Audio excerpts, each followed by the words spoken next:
noite a quem nos está a ouvir.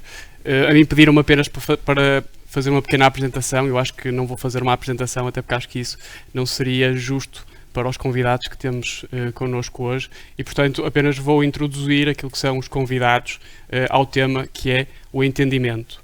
Em primeiro lugar, temos connosco o Sr. Professor Diogo Pires de Aurélio, professor jubilado da Universidade Nova de Lisboa, investigador externo do Instituto de Filosofia da Universidade do Porto, professor convidado do Instituto de Estudos Políticos da Universidade Católica, refugiado político entre 1972 e 1974, trabalhou como jornalista, assumindo diversas funções num sem número de jornais, nomeadamente no República, no Jornal Novo, no Diário de República, no Expresso. Desempenhou uma série de outros cargos públicos de relevo. Por exemplo, foi diretor da Biblioteca Nacional entre 2002 e 2005, foi consultor dos assuntos culturais da Presidência da República durante 10 anos. É um autor que começou a escrever, já revelou, tinha apenas 7, 8 anos e já publicou uma série, pelo menos uma dezena de livros, nomeadamente poesia, política, filosofia, literatura e comunicação.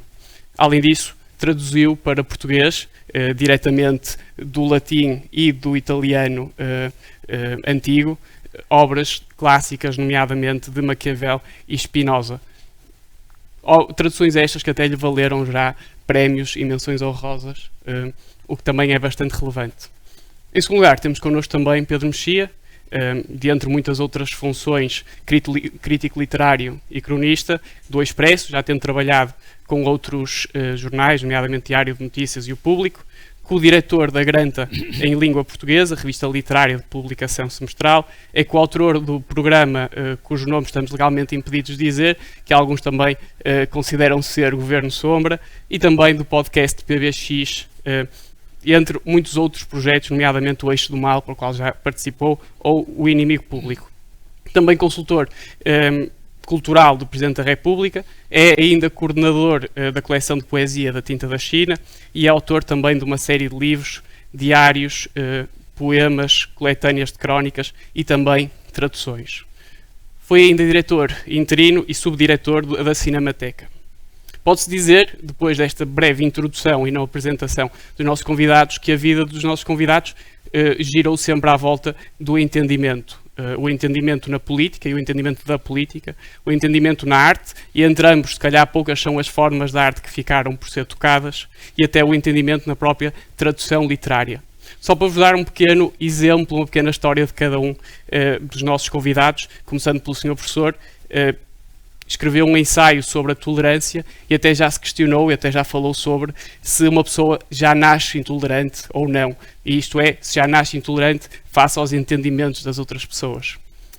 Em maio de 2020, num artigo publicado no Diário de Notícias, fala que, ou escreve que recebe muitas cartas a falar mal dos jornalistas que escrevem com erros.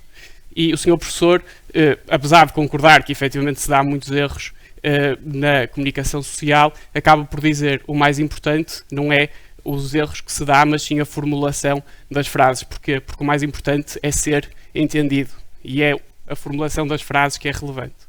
No que diz respeito a Pedro Mexia, para além de inúmeros textos que já escreveu e entradas nos seus diários sobre a verdade, os factos e o entendimento que se tem sobre os factos, dizendo, aliás, que o seu desentendimento com o mundo é também um desentendimento linguístico, a verdade é que a sua presença hoje connosco é bastante especial, isto porque, sendo este um evento organizado por uma sociedade de advogados, é particularmente interessante ter um convidado que é licenciado em Direito, chegou a estagiar enquanto advogado, mas diz que detesta cordialmente a licenciatura de Direito. Para moderar connosco esta conversa, temos connosco o Sr. Professor Eduardo Paz Barroso, escritor e investigador de uma série de matérias, nomeadamente artes plásticas, cinema, literatura e até análise dos média. É um jornalista de longos anos, tendo também sido diretor do Teatro Nacional de São João. Esperamos contar com o Sr. Professor, nomeadamente para nos ensinar como é que se escuta uma pintura, e isto é um dos títulos de um dos livros do Sr. Professor, mas, sobretudo, no caso concreto, para chegarmos ao coração do assunto, isto é um título de um livro que está para sair também do Sr. Professor. Sem mais demoras, passo a palavra. Muito obrigado, Rodrigo. Eu vou começar por si, Diogo. E muito sucintamente, nós sabemos que a tradição filosófica se ocupa do entendimento como uma faculdade do intelecto de múltiplas maneiras e perspectivas através dos séculos. Na Antiguidade, Aristóteles chegou a referir-se ao entendimento como um hábito. E Spinoza diz claramente que o entendimento é uma faculdade do conhecimento. Vejamos, chegamos ao presente. O presente é uma sociedade do desentendimento. São poucas as coisas que coincidem. Abundam os tribalismos, a cultura woke, o fundamentalismo assume proporções, por vezes, quase totalitárias. Será que tudo isto merece a condescendência do entendimento? Pergunto-lhe. Não serão, afinal de contas, novas categorias que se autoimpõem na sociedade? Em suma, os filósofos foram renegados? Permita-me que, antes de lhe responder diretamente, que eu felicite a Teles por esta iniciativa e dizer do prazer que tenho em colaborar, desejando que o ciclo de conferências seja de facto um sucesso, como a ideia promete. Respondendo à sua questão, eu sublinharia, antes de mais, e para nos entendermos, que o entendimento é uma noção ambígua, e não é só entre os filósofos. Entre os filósofos tudo se torna ambíguo, porque há várias opiniões sempre, e a questão acabamos sempre numa pergunta e não numa resposta. Mas o entendimento é de facto ambíguo e tem múltiplos significados, não só em português, como depois os correspondentes understanding, o verstehen, então, que em cada língua, quer dizer, o entendimento tem toda uma, digamos, uma amplitude de significação que rapidamente nos perdemos se quisermos ser digamos, rigorosos. De maneira que eu propunha que nós nos fixássemos em dois significados que me parecem os mais pertinentes, não só para a nossa conversa, mas para esclarecer o que é efetivamente o entendimento. E entre esses significados eu destacava, primeiro, o entendimento como percepção. Entender é perceber, e o entendimento é acordo. Ou seja, o inglês é understanding e é o agreement. E creio que, digamos, este segundo significado do entendimento como acordo é particularmente significativo no âmbito de juristas e ilustres advogados como aquele em que aqui estamos. Para mim, o entendimento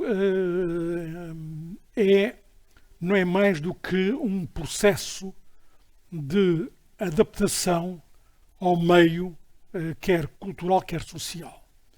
E é um processo de adaptação que os humanos têm naturalmente a um nível superior, mas que se verifica também nos animais e até em todos os seres vivos. Não é por acaso que os antigos se referiam, quer dizer, às três almas: alma vegetativa, alma sensitiva e alma racional. Porque nós vemos as plantas não crescem aleatoriamente, crescem, digamos, dirigindo-se para a luz.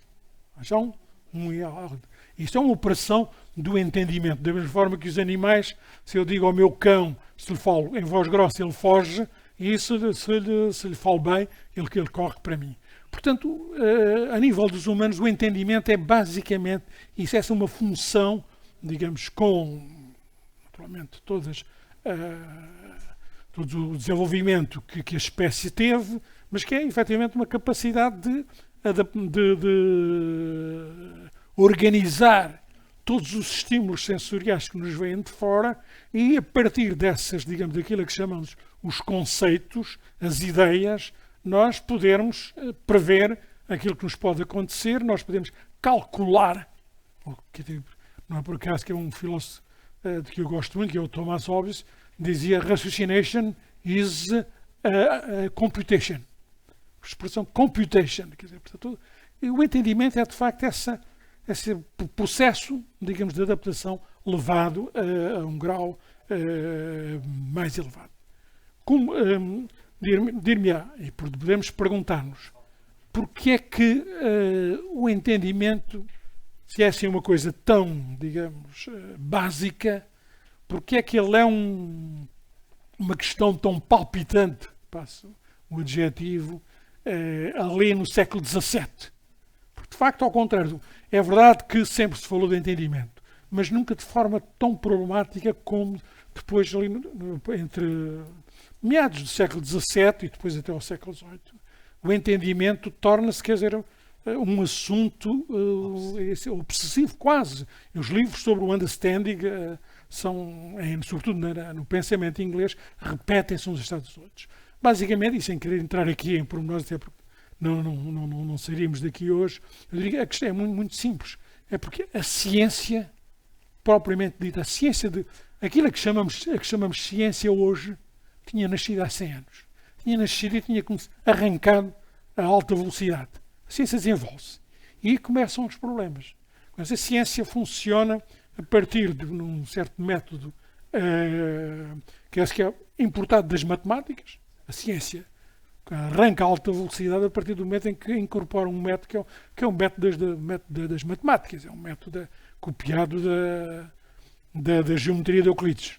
Não é por acaso que os elementos de geometria de Euclides, que são traduzidos para latim pela primeira vez ali nos princípios do século XV, conheceu mais traduções ao longo da modernidade, foi o segundo livro mais traduzido na modernidade. Podemos imaginar qual é o primeiro, que é a Bíblia. Claro, quer dizer, portanto, e é por isso que aí começam a surgir os problemas, mas na medida em que a ciência, como eu ia dizer, funciona porque hipóteses, postulados, exatamente como vem nos livros da geometria. Há uma hipótese, depois há a demonstração e depois se a hipótese resistir às várias demonstrações, sejam demonstrações racionais, sejam demonstrações experimentais, essa hipótese é válida.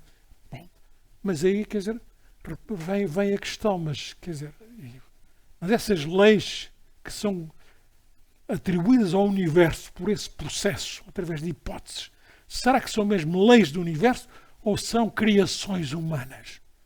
E aí começa o problema. O entendimento dá para isso. O entendimento pode dizer como é que eu sei que, por exemplo, a gravidade existe na natureza. Como é que eu sei que a gravidade existe na natureza? Um senhor, o Newton, que vê a maçã cair e de repente começa a associar. Mas a maçã cai, que é levezinha, a lua que é mais pesada não cai. E porquê é que então a lei da gravidade? Mas a lei da gravidade é uma coisa, digamos, é uma hipótese muito bem engendrada, mas a pergunta é legítima. Mas porquê quem é que lhe disse que existe uma lei que é universal? Bom, nós sabemos. E isso, digamos, isso é uma pergunta filosófica propriamente dita, porque a ciência diz, não nos interessa. A ciência funciona assim. É assim que a ciência funciona no século XVII e hoje. Em dia Mas funciona. hoje não é ciência, hoje são outras situações, de que demos aqui alguns exemplos, que provocam exatamente a ciência, essa espécie de angústia ou de obsessão, neste caso pelo desentendimento. Mas a ciência propriamente dita continua a fazer-se e continua a fazer-se sem se interrogar, sem colocar estas questões. E daí quer dizer que nós estamos, digamos, os problemas, as nossas angústias face à inteligência artificial, o que pode acontecer com a inteligência artificial, ou com aquilo que se chama hoje o transhumanismo, vem daí exatamente. Porque a ciência se pode fazer, faz. Porque sem a ciência não tem, não tem uma finalidade imposta, tem as finalidades que nós quisermos. E ela pode-se prolongar, infinitamente. Agora, aquilo que me está a dizer é o entendimento entre nós, entre as pessoas.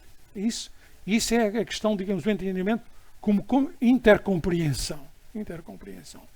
E aí é que a ciência funciona assim, mas funciona assim porquê? Pode ser, se a ciência é só uma hipótese, não, mas é uma hipótese a qual se acrescenta aquilo que se chama a comunidade científica.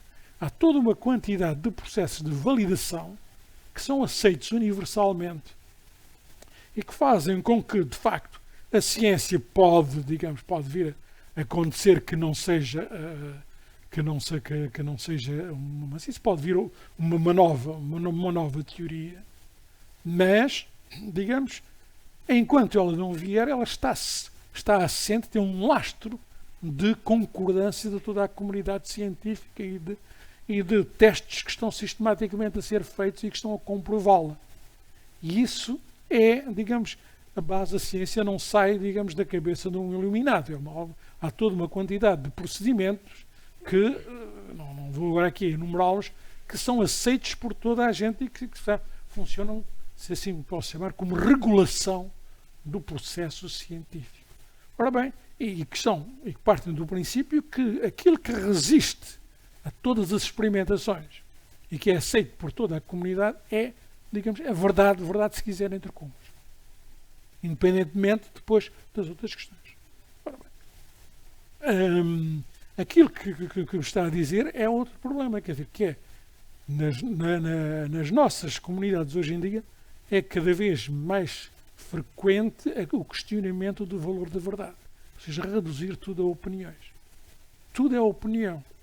Isto vai então ter uma longa história, eu não vou aqui entrar nos fósseis, que é que se desenvolveu nos últimos 20 e tal anos nas universidades americanas, na Europa de língua inglesa, mas que está a alastrar por aí fora, que é o chamado a cultura woke, para a qual nós olhamos como uma coisa exótica, mas que é porventura mais séria do que se pode imaginar. Até porque ela tem fundamentos muito fortes, quer dizer, muito fortes até no pensamento ocidental. E até, obviamente que as raízes mais próximas é o pensamento francês da segunda metade do século XX, que tem os nomes de Michel Foucault, Gilles Deleuze, toda essa gente que, inspirada um pouco no Nietzsche, diz que, ao fim e ao cabo, nós, e partindo lá, exatamente do pensamento do século XVII, que de facto nós não podemos ter uma certeza absoluta, porque nós nunca não podemos fazer um número de experiências, porque deveria ser um número de experiências infinitas, para nós dizermos que acontece sempre assim e não pode acontecer de outra maneira. A única coisa que nós podemos dizer é que toda a nossa experiência aponta nesse sentido. Mas o que se está a criar é a ideia de que não existe, é impossível, pegando nisso, que é impossível qualquer tipo de verdade e qualquer tipo de ciência. E questionar essa ideia, questionar a própria ciência experimental, quer dizer, para não falar já nas humanidades. Ou seja, toda a ciência é uma opinião. Isto vem do Nietzsche, que diz, o seu célebre ideia, não há factos, só opiniões. Claro.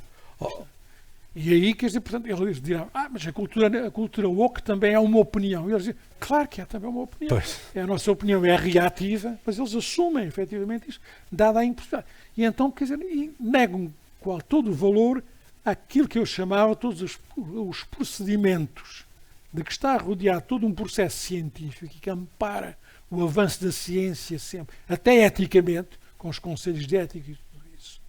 Tudo isso é um processo, não direi de verificação, mas de validação da ciência. Ora, se nós sairmos todos esses procedimentos, nós entramos, quer dizer, deitamos a epistemologia, aquilo que chamamos de epistemologia, que é todos esses processos para nos garantir que, apesar de alguma incerteza, nós caminhamos com alguma certeza na ciência.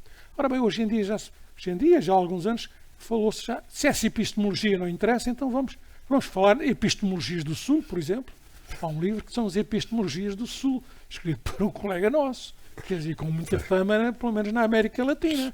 Ora, se a epistemologia é relativa, então, quer dizer, isto abala os alicerces da chamada comunidade científica. A comunidade científica não são só congressos onde os cientistas revêem amigos e bebem uns copos. É, de facto, todo esse substrato permanente que valida desde medicamentos até automóveis, até máquinas, tudo isso, quer dizer, os integra dentro de certos limites e que, de alguma forma, quer dizer, nos defende. Muito bem. Pedro, eu agora passava para si e para uma questão que acaba por engrenar nesta, que é a questão da crítica, porque a crítica tem múltiplas funções, a crítica é um juízo, a crítica separa o trigo do joio, a crítica hoje já não absolve nem condena, mas o crítico relaciona coisas que quase sempre nunca estão evidentes. Kant dizia que o ato de entender se manifesta no poder de pensar. Eu pergunto-lhe quais são os limites do crítico, como se desenham as fronteiras do crítico, numa altura em que há um colapso e uma obsolescência da própria crítica. Admite que a crítica hoje, como instituição, foi substituída pelo marketing cultural, por uma espécie de demagogia do escrutínio? Bom, antes de mais quero também agradecer o convite para estar aqui em tão boa companhia e por esta série de encontros ter um conjunto de temas bastante invulgar, ou seja, para não falarmos sempre das mesmas coisas e falarmos de várias coisas que importam.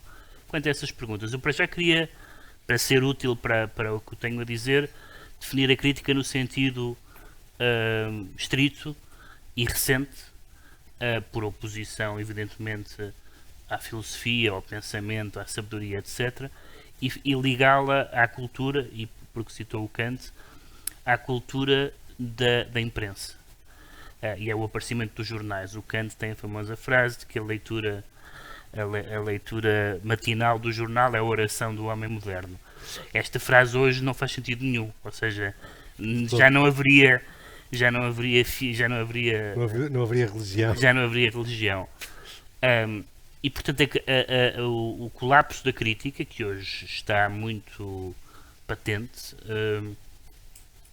ao ponto de haver, neste momento há jornais portugueses que não têm, os poucos que restam, que não têm praticamente crítica nenhuma, que não têm, por exemplo, um crítico de teatro, que não tem um crítico literário, que não tem, isso sempre existiu desde que houve jornais, e portanto o colapso da crítica é o colapso do jornal e da revista.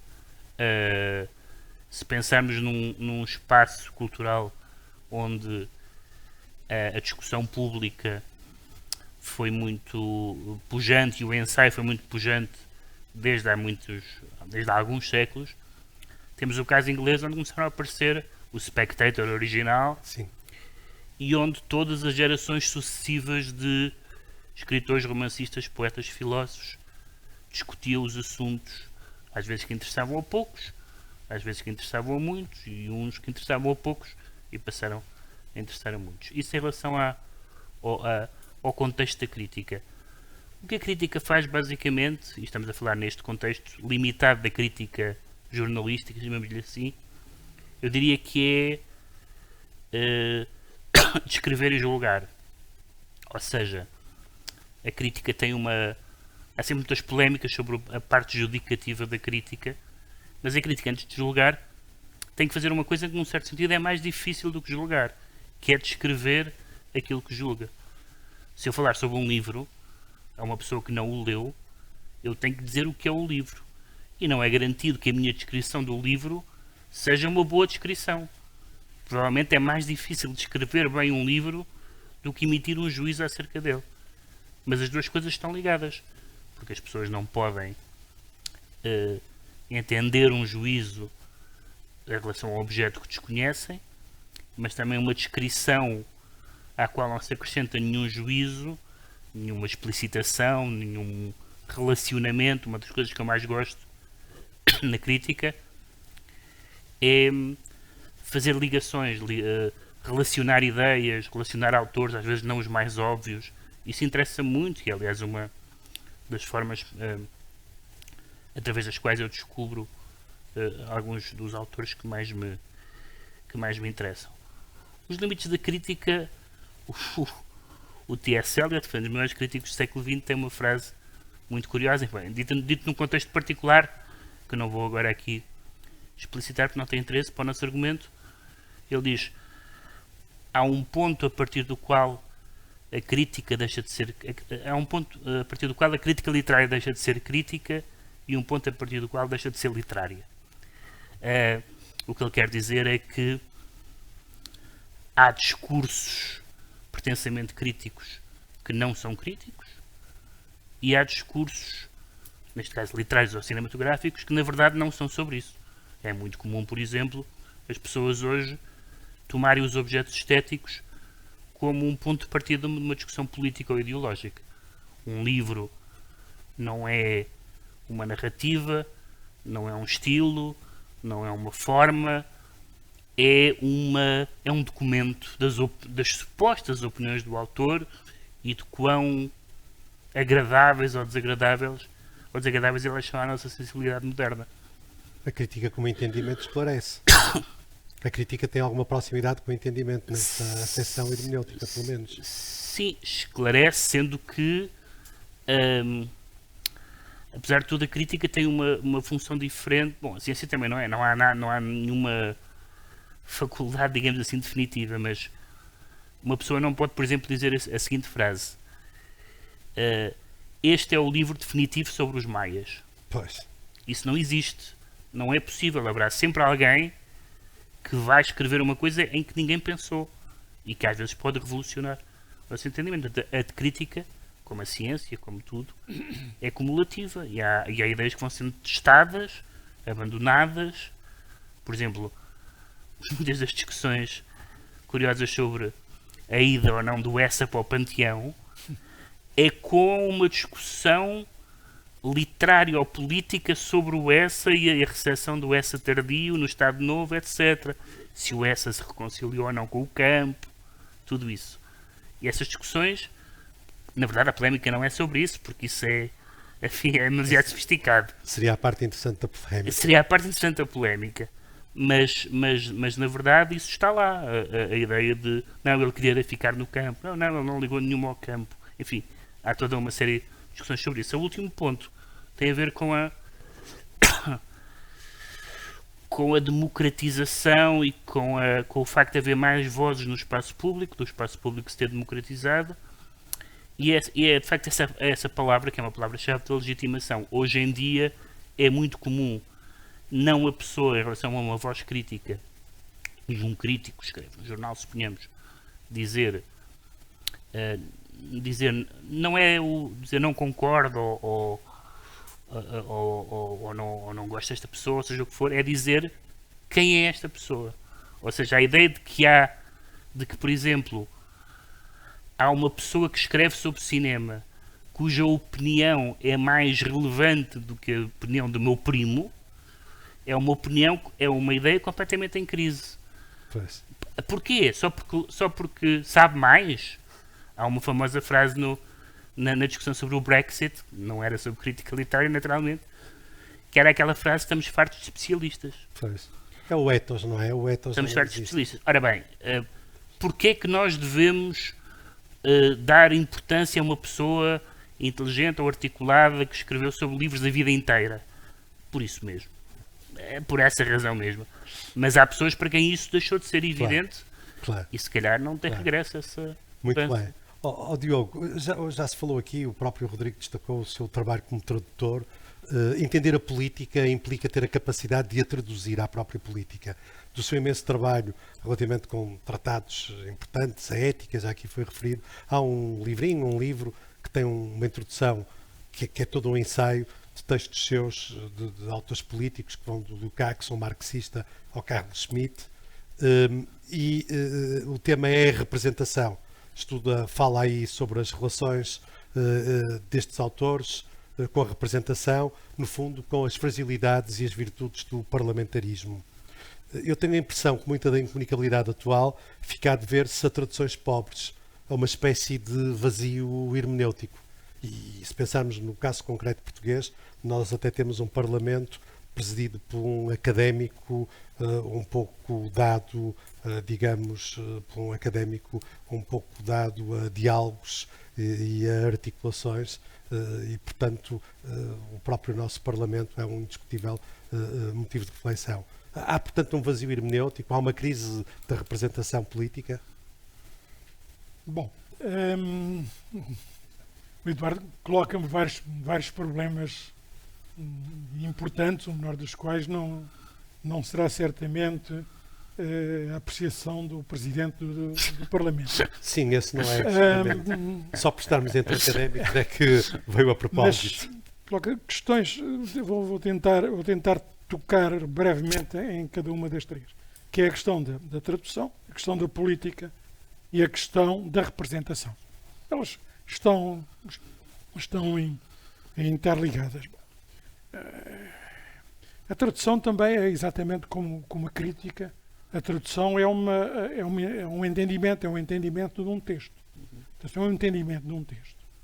E que pode ser sempre mais aproximado do texto. E dir-me, mas o que é que diz o texto? Então, bom, o texto diz, sobretudo, se for um texto, o que é um texto clássico? Não é, digamos, a sua virtude não é algo, digamos, de objetivo.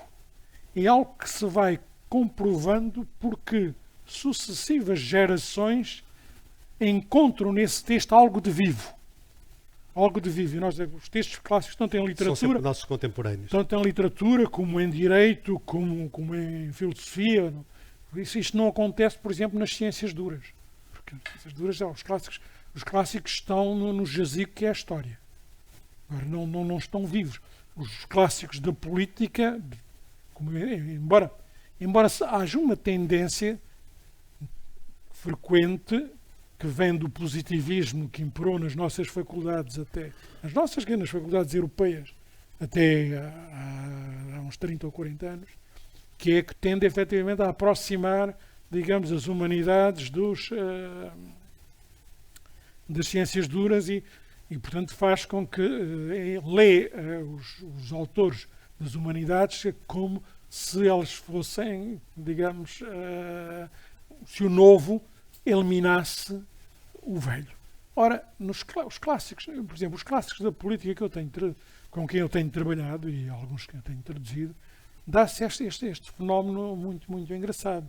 É que o que envelhece são as traduções, eles ficam. E cada geração sente necessidade e aparecem novas traduções. Eu tenho, naturalmente, quando se faz uma tradução de um autor destes, nós temos que ir ver aquelas que já estão, e eu tenho que lidar com as traduções já feitas, porque senão não se justifica fazer uma nova, a não ser que não haja na língua em que eu trabalho, que é o português. Mas a verdade é que o texto continua vivo e nós continuamos a sentir a necessidade de traduções novas. Isto relativamente à tradução como interpretação, que é um entendimento. Bom, o entendimento da política também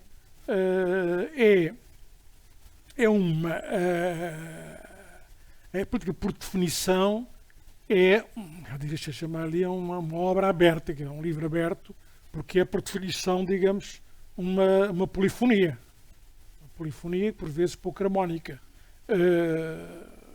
E não é por acaso que a política trabalha com o domínio da contingência.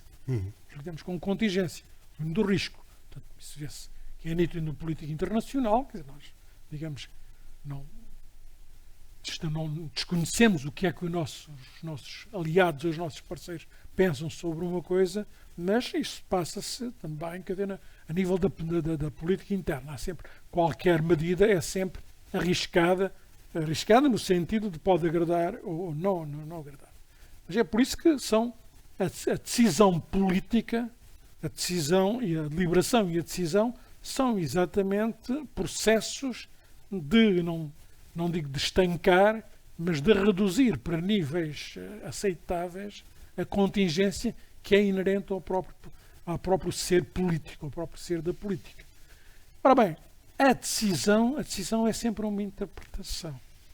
Porque a decisão tem que dizer que o interesse geral é este.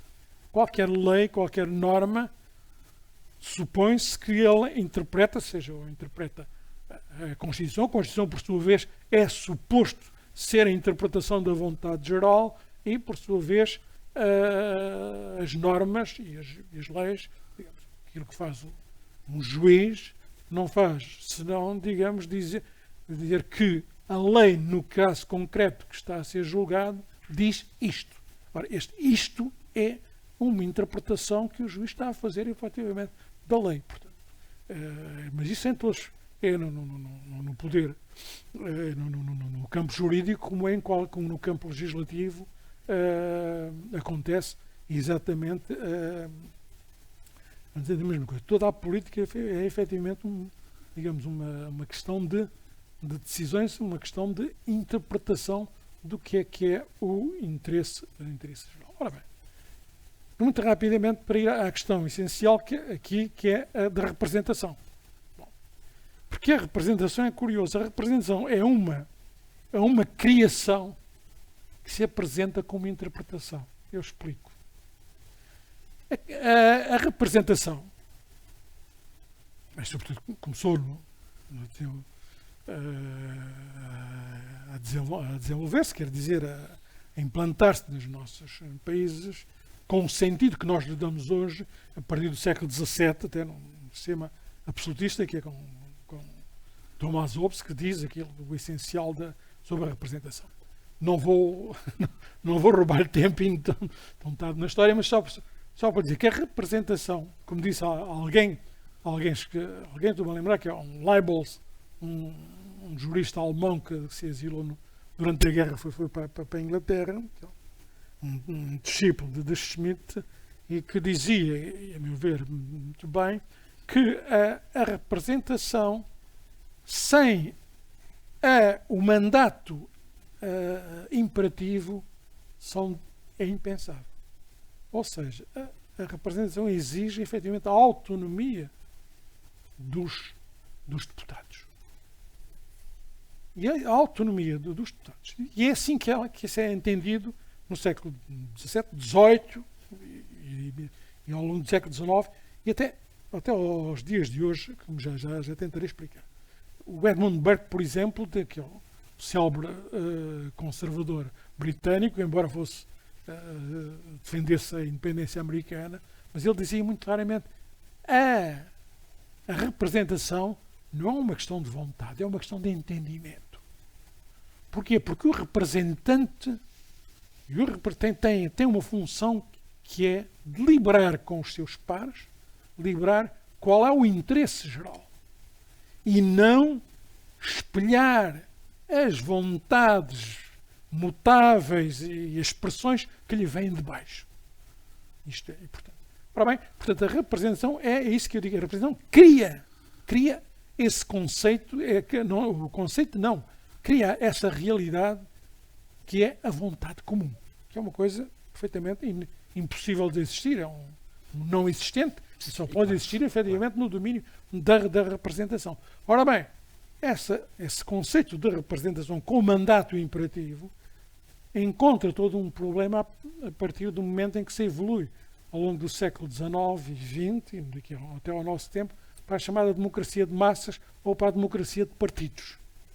A democracia de massas e a democracia de partidos têm essa vantagem que é aproximar a ideia pelo menos é essa, e aproximar o representado do representante, o representante do representado. E aí, por isso, vai-se, digamos, realizar aquilo que se chama, então, a democracia parlamentar. Mas a democracia parlamentar, como Schmitt disse muito bem na teoria da Constituição, nunca realiza realmente a identificação do eleitorado com os eleitos. Ou seja, os eleitos nunca, digamos, por isso teríamos que ir para a mítica democracia ateniense, que é uma democracia da Assembleia. Claro. Pronto. E, portanto, nós, digamos, toda a representação, a chamada democracia parlamentar, acaba por ser um compromisso entre o princípio da identidade e o princípio da representação. Digamos, dentro na ideia positivista, e estou a pensar num positivista como é Kelsen, que eu prezo muito, ele diz que é um compromisso entre aquilo que era, digamos, o princípio entre a representação e a identidade. Mas a representação, diz ele, é um resíduo da teologia. Porquê? Porque a representação pressupõe que a vontade comum é uma entidade transcendente aos próprios interessados. Aos próprios interessados. Mas ele fala de um compromisso. Mas, quer dizer, depois ele diz que ele tem esta ideia muito curiosa, que ele só vi nele, e com isto termino, é que é obrigado a estas ideias tão sofisticadas que acabam na prática depois não se vê nada. Que é, ele diz, os parlamentos formulam não a vontade do povo, mas a vontade do Estado. Que é uma entidade diferente. Pedro, esta questão que o Diogo estava a desenvolver e elaborar leva-me diretamente à Suécia e a uma social-democracia. Quando falo da Suécia, falo da peça que escreveu a convite do Teatro Nacional São João, uma peça onde para também o cinema, uma outra Suécia, que é a Suécia de Bergman. Em suma, o que diz esta sua Suécia, como a entender e como entender toda esta representação política, mítica, que afinal parece que não era bem assim, pelo menos para quem leu a peça e para quem viu a encenação de Nuno Cardoso.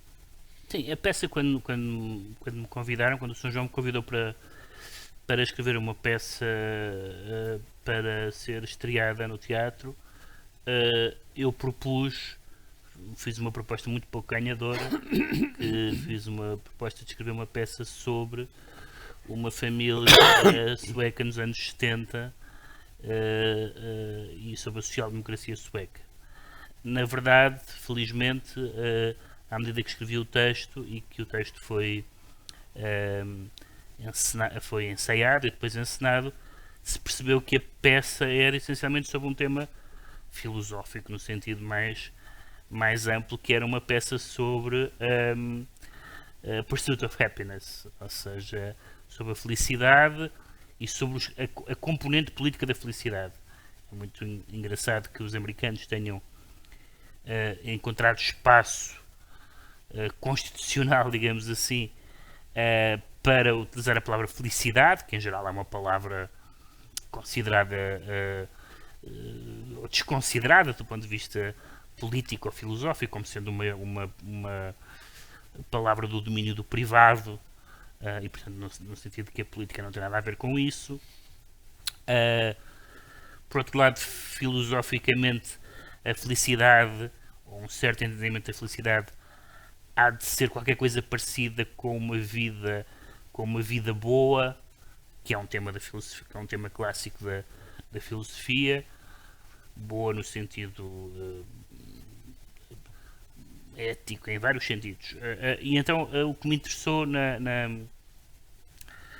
através dessa história, portanto aquilo passa-se na Suécia ao fim de um longuíssimo consulado social-democrata do Partido Social-Democrata Sueco, foram 40 e tal anos,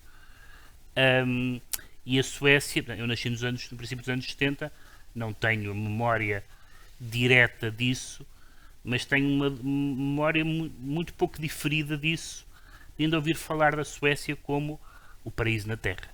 Enfim, houve outros paraísos na Terra, mas os outros países da Terra nunca me pareceram paraísos e nunca me interessou escrever sobre eles.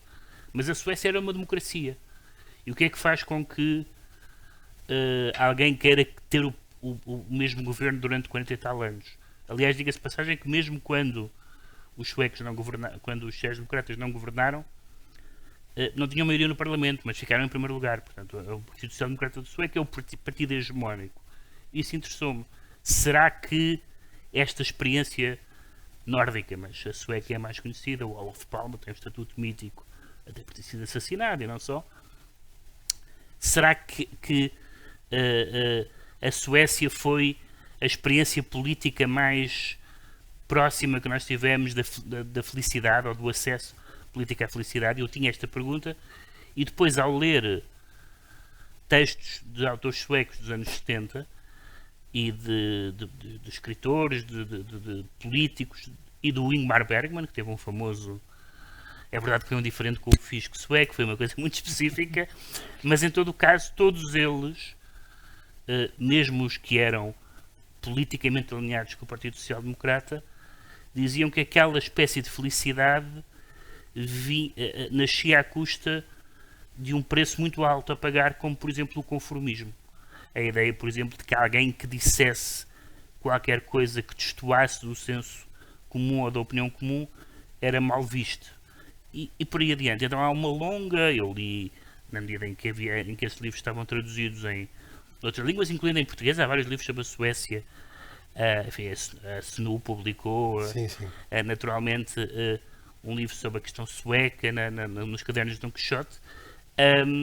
E havia uma grande discussão sobre isso. E, portanto, a mim interessou-me falar, não necessariamente uma coisa tão localizada e que eu não vivi diretamente, como a social-democracia nórdica dos anos 70, mas a possibilidade vista hoje, certamente com algum desencanto, de haver ou não um modelo político através do qual cheguemos à felicidade, ou se a felicidade é uma questão política. E na verdade o que eu tentei fazer na peça foi perceber que as pessoas, quando parece que estão a discutir política, estão a discutir outra coisa, e quando estão a discutir outra coisa, estão a discutir política. Esse vice-versa é muito curioso. Diogo, numa das crónicas do Paulo Tunhas, e já agora aproveito para referir aqui um grande filósofo tragicamente desaparecido, que muito recentemente nos deixou, e de quem nós três em particular éramos amigos, escreveu sobre a facilidade de acreditar. Afirmava categoricamente que é mais fácil acreditar do que dizer não sei. Depois ele, nessa crónica em concreto, evoca John Locke a propósito da exigência da racionalidade prática que nos leva a agir sobre o risco de, na ausência dessa ação, sermos guiados para a morte por uma espécie de exagero de prudência. Por que razão o entendimento suscita e sustenta uma tão necessária e urgente dificuldade em acreditar? Isto é, de facto, temos dificuldade em acreditar, afinal. Sim, neste é caso para dizer, na sequência do que disse o Locke, ainda bem que temos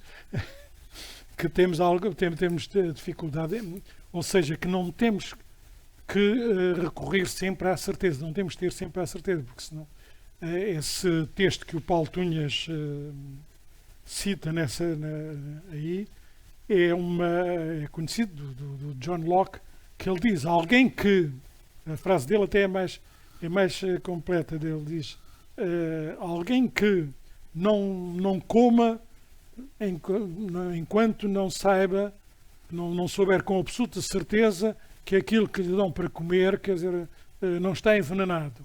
Alguém que não faz um negócio enquanto não souber que vai ter sucesso, bom, é melhor ficar sentado e esperar pela morte. Quer dizer, ou seja, o que é que ele quer dizer com isso? Quer dizer que na maioria das coisas na vida prática nós atuamos sem necessidade e dessa certeza absoluta que é necessária na ciência. Absoluta, não sei, certeza até nem na ciência, que é onde ele quer chegar, mas na ciência há sempre uma questão que é de convicção. Ele distingue 3 níveis, aí, que é, portanto, o nível da certeza, o nível da convicção e o nível da crença. O nível da certeza seria uma coisa em que tivéssemos 100%, digamos, convencidos de que, e com todas as demonstrações, de aquilo que é verdade. Eu tenho, por experiência, está a chover. Eu tenho a certeza absoluta que está a chover. Mas, na maior parte das coisas, das decisões que eu tomo, e digamos, da nossa vida, é pressupor coisas de que não temos uma certeza nesse aspecto. Sei lá, pressupomos que os nossos amigos, os nossos familiares, enquanto estamos aqui a falar, estão bem e recomendam, etc, etc. Isso chama-se crença. Nós, a maior parte digamos, da nossa vida, nós utilizamos crenças e não... E as crenças... Eliminam angústias? Eliminam angústias e saem espontaneamente, são espontâneas. É algo que... Digamos, eu diria, as crenças não são o oposto da certeza. Quer dizer, é isso que é muito... que eu gosto muito no pensamento inglês, é esse pragmatismo que não põe as coisas a preto e branco. Aquilo que eu estava há pouco a dizer, que eles preocupam-se com a questão do entendimento, exatamente por isso. Há vários estados de, digamos, de entender, ou de, digamos, de nós adaptarmos ao caso, adaptarmos à circunstância, fazermos aquilo que desejamos. estamos, digamos, porque nós estamos, não é ao contrário do que o racionalismo clássico cria, nós estamos,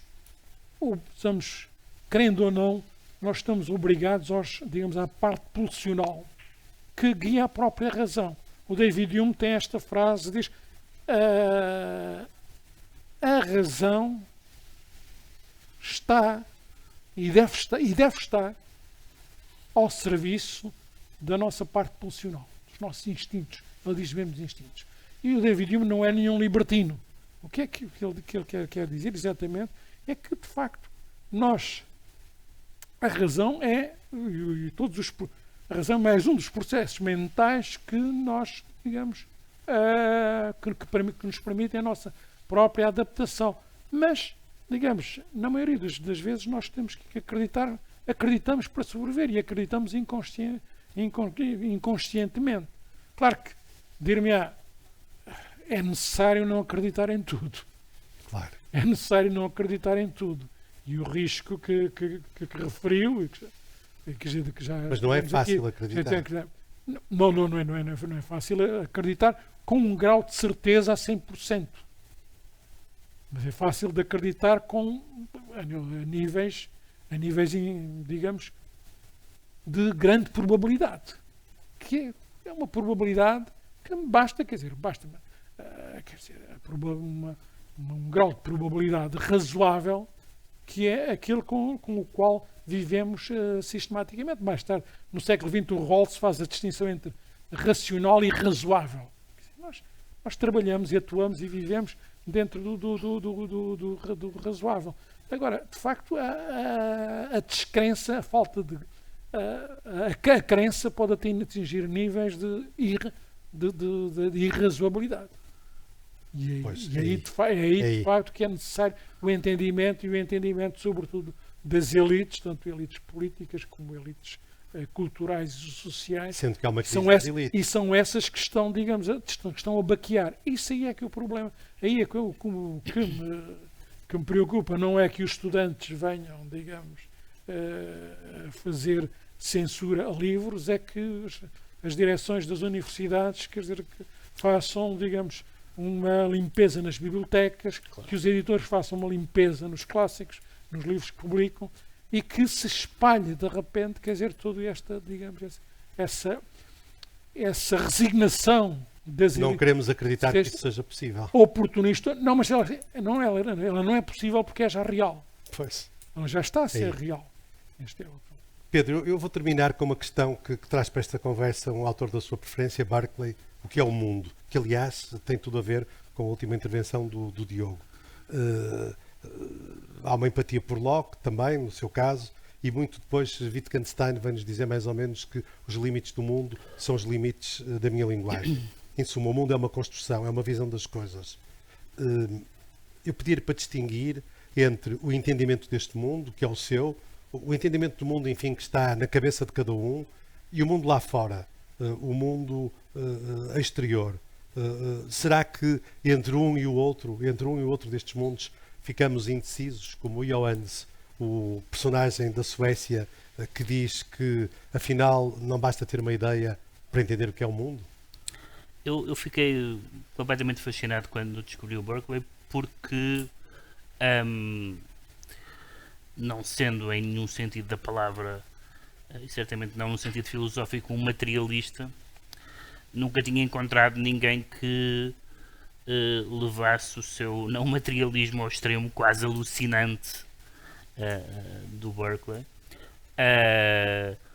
que pusesse em causa, não propriamente daquela maneira, digamos assim, budista, a existência da realidade, não é bem a mesma coisa, sobretudo a ideia do idealismo. O idealismo, tal como o romantismo, são duas palavras que têm uma tradição muito mais nobre do que o seu significado na linguagem corrente. Eu não tenho nenhuma simpatia pelo idealismo no sentido normal da palavra.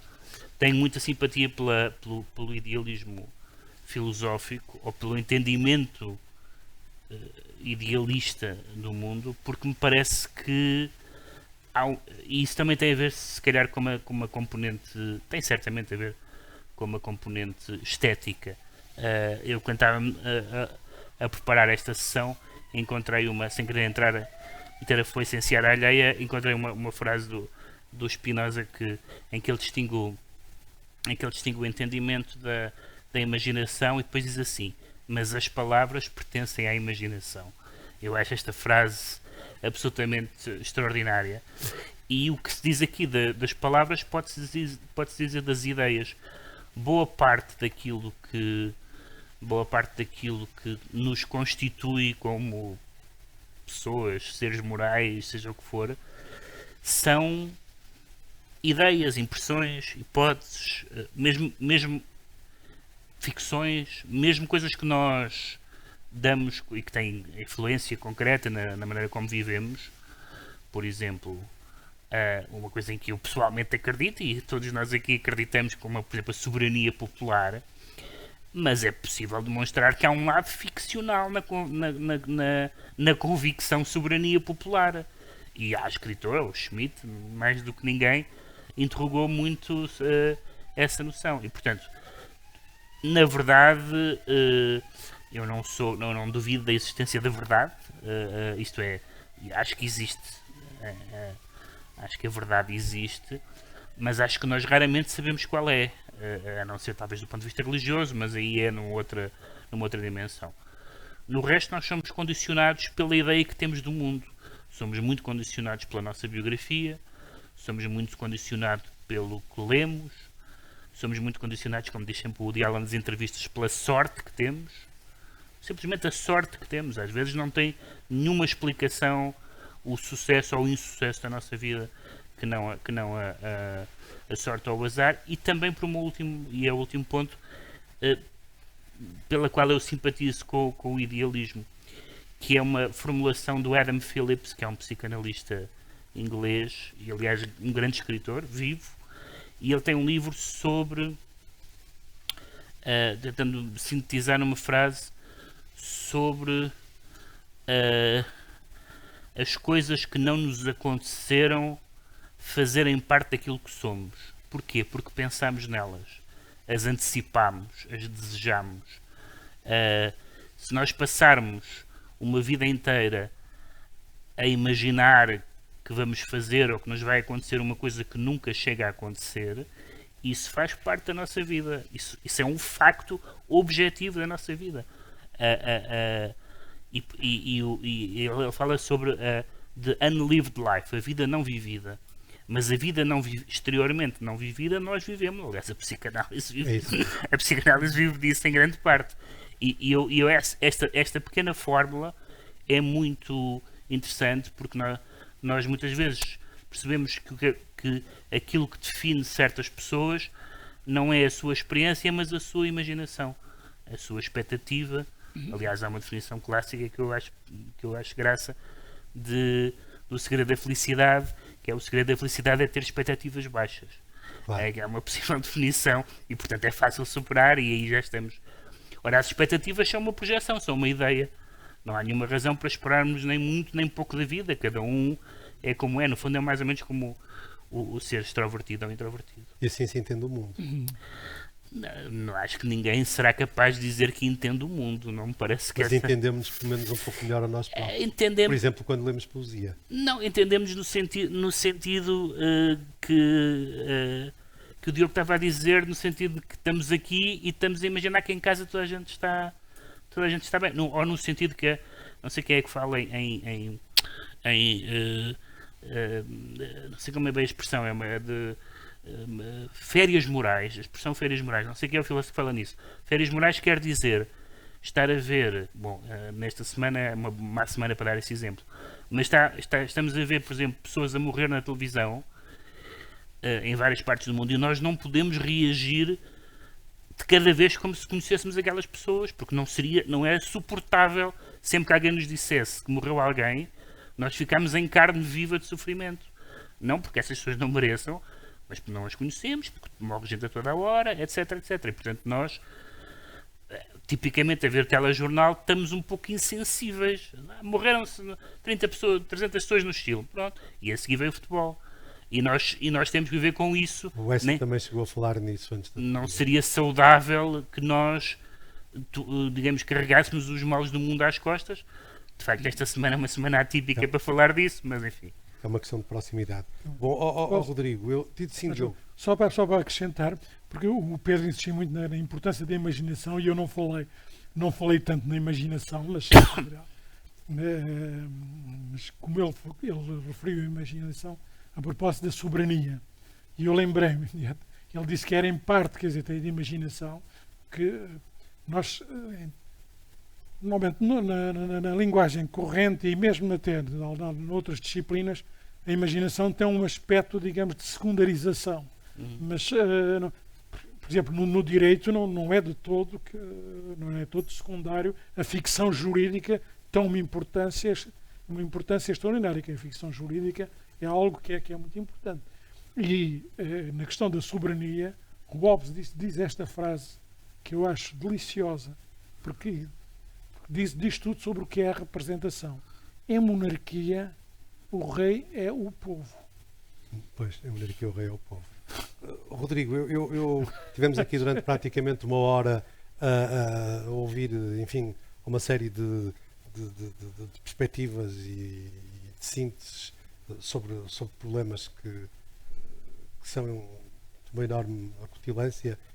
E eu só queria, muito rapidamente, nos dissesse que implicação é que isso tem na sua perspectiva de advogado, que implicação é que isso tem para o advogado, como é que isso se cruza com o trabalho em concreto, mas também com o imaginário de um advogado. Claro. Em primeiro lugar, vou dividir a resposta em duas partes. Inicialmente vou falar da relação do entendimento com a advocacia e num segundo momento vou falar da forma negativa ou dos aspectos negativos que às vezes o entendimento pode revelar na advocacia. Pelo meio vou fazer algumas provocações também aos convidados, talvez até fazendo às vezes do público e das questões que o público poderia querer colocar. A advocacia, os juristas, o que fazem é, sobretudo, no limite, é aplicar o silogismo judiciário, é ter uma premissa maior, que é a lei, que é uma disposição, se isto ou então aquilo, ter um facto, que é aconteceu isto, e ter depois a conclusão, que é então aquilo.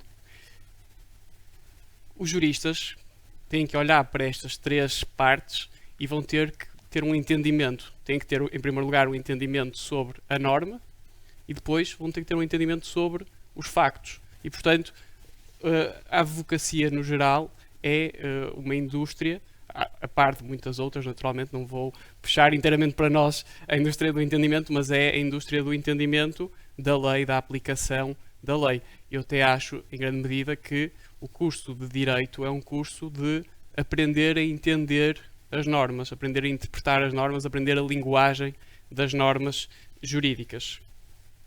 A advocacia, enquanto entendimento, para além deste lado de interpretação, também tem o outro lado, se calhar para darmos a volta ao início do agreement, que é o chegar ao entendimento ou, muitas vezes, forçar um entendimento que nós temos dos factos, que muitas vezes lá está, um entendimento dos factos não quer dizer que seja a verdade efetivamente. E, portanto, nós também trabalhamos com o forçar dos entendimentos dos factos, por um lado, e por outro lado, com, muitas vezes, e se calhar a forma mais interessante de praticar a advocacia é a forma de encontrar entendimentos, encontrar pontos de encontro da forma como as pessoas veem os factos e a forma como as pessoas veem a aplicação desses factos às suas relações.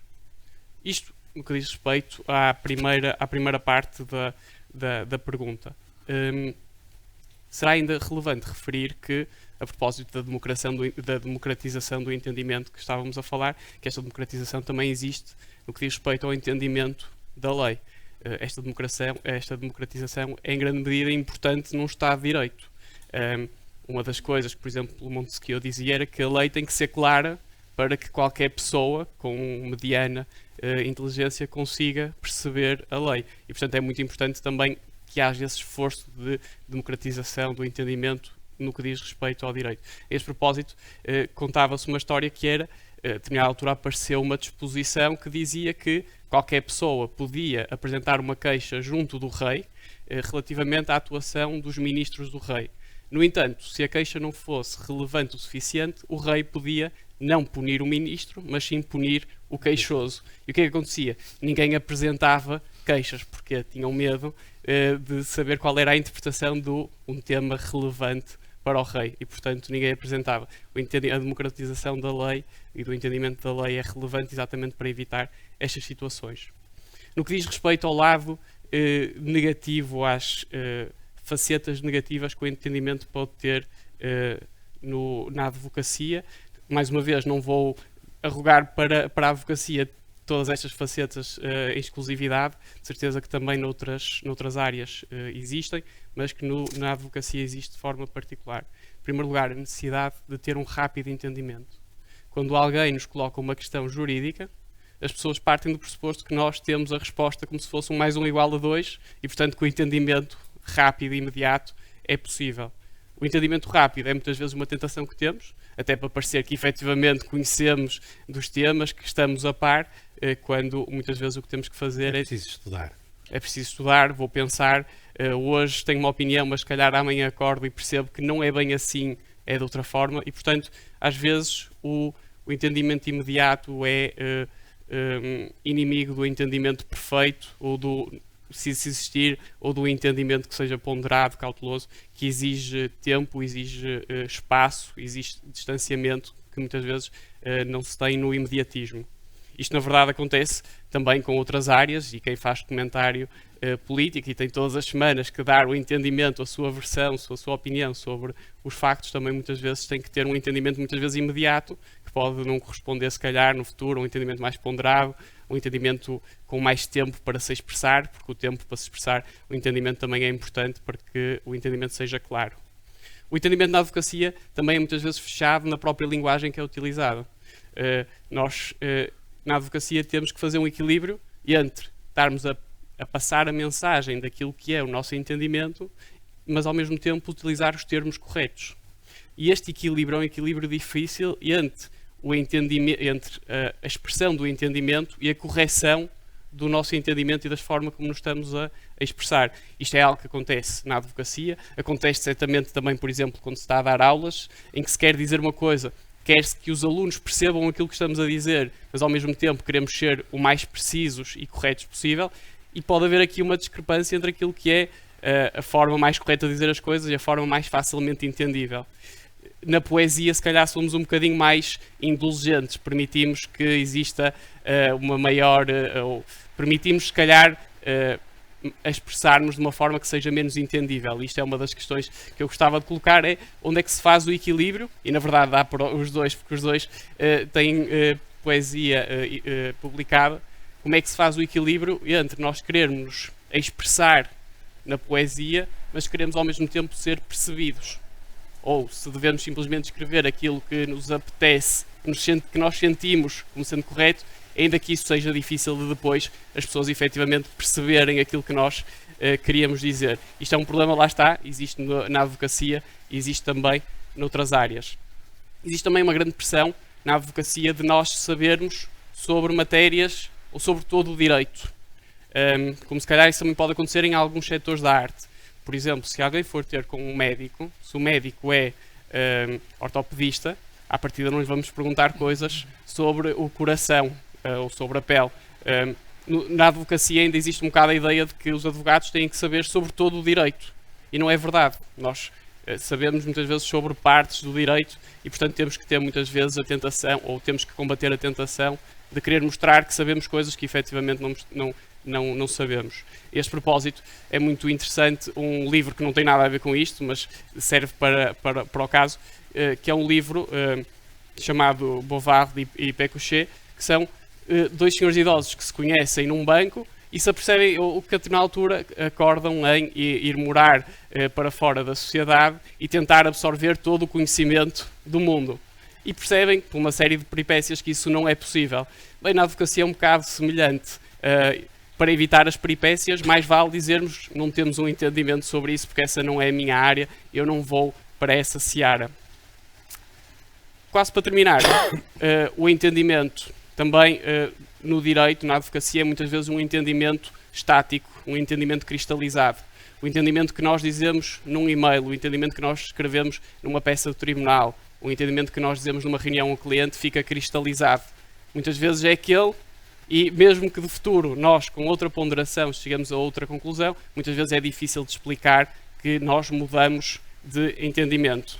Isto acontece tanto no direito, como acontece quando se escreve crónicas, em que se calhar passados uns anos se tem outra perspectiva sobre aquilo que escrevemos, como acontece, por exemplo, nas próprias traduções, em que, com a evolução dos tempos, as próprias traduções não quer dizer que as primeiras sejam mais imperfeitas, simplesmente elas têm que acompanhar a realidade e, portanto, um entendimento que seja mutável ou que possa ser mutável com o tempo é sempre um entendimento mais completo do que um entendimento rígido. Para terminar, só para dizer que estas facetas todas podem existir, mas cabe depois ter a hombridade e cabe ter a retidão da pessoa para evitar chegar a estas situações e, portanto, combater estas facetas do entendimento. Diogo, Pedro, querem pegar alguma destas múltiplas réplicas, pretextos e terminávamos assim a conversa? Telegraficamente as duas, visto que eu escrevo poesia e faço comentário na televisão, mas também faço outras coisas. Eu diria que e aliás é isso que me agrada no facto de fazer coisas muito diferentes, é que cada uma dessas atividades, nomeadamente as da escrita, mas não só, tem um protocolo completamente diferente. E, por exemplo, se alguém me disser que leu um artigo meu no jornal e não percebeu, eu fico preocupado, acho que o artigo é mau. Se uma pessoa me disser que leu um poema e não percebeu, eu não fico nada preocupado, não tenho nenhum... O protocolo da clareza e da transparência que está num artigo de jornal não vale para a poesia. Em relação ao comentário, há um equívoco muito grande que só posso falar pelo programa no qual eu participo, e aliás nós os quatro não temos todos a mesma opinião sobre o programa, mas para mim o programa o verdadeiro nome do programa devia ser Pessoas a Dizer Coisas sobre Pessoas a Dizer Coisas. Pelo seguinte, porque as pessoas às vezes falam dos tudólogos e de pessoas que têm opinião sobre tudo. Eu não tenho opinião sobre quase nada. Não tenho opinião sobre quase nada, no sentido de não tenho opinião sobre economia e finanças, sobre onde é que deve ser o novo aeroporto, ou como se resolve a questão no Médio Oriente. Mas tenho impressões sobre pessoas a dizer coisas no espaço público, sobre o uso da linguagem, sobre um líder da oposição qualificar um orçamento como pipi, ou seja, sobre pessoas a dizer coisas eu tenho opinião. É uma opinião que não vale muito, mas é um programa também não especialmente sisudo, e portanto sinto muito à vontade em fazer naquele registro, que é um registro que lá está, que tem as suas regras, as pessoas podem gostar ou não podem gostar, mas ninguém está ali como um oráculo da nação. Diogo. Não, eu estou de acordo com o Pedro neste aspecto de, digamos, que a poesia tem que ser entendida diferentemente, porque ela própria é escrita num registro completamente diferente do que aquele em que escreve o cronista ou fala o advogado. Aliás, nosso querido amigo Paulo Tunhas, que já aqui falámos hoje, tem um livro que vai sair muito brevemente, onde faz exatamente essa nota, quer dizer que há diversos modos de conhecer e de entender. E os modos de conhecer não dependem só de quem conhece, mas dependem da matéria, das áreas sobre as quais se debruça o entendimento. Não é a mesma coisa entender a natureza física, ou não é a mesma coisa que entender, digamos, uma lei ou um princípio moral, da mesma forma que não é a mesma coisa que entender um poema ou um quadro do Velázquez ou de qualquer outro pintor. São registros diferentes, portanto o entendimento também se diversifica, porque as operações a fazer, a própria operação em si, sei lá, eu entendo as infantas do Velázquez que vi no Museu de Viena. Bom, e fiquei siderado, mas não é a mesma coisa que eu dizer que entendo perfeitamente a lei do orçamento. Bom, Diogo, e assim terminamos com novas expectativas sobre o entendimento e até uma próxima conversa.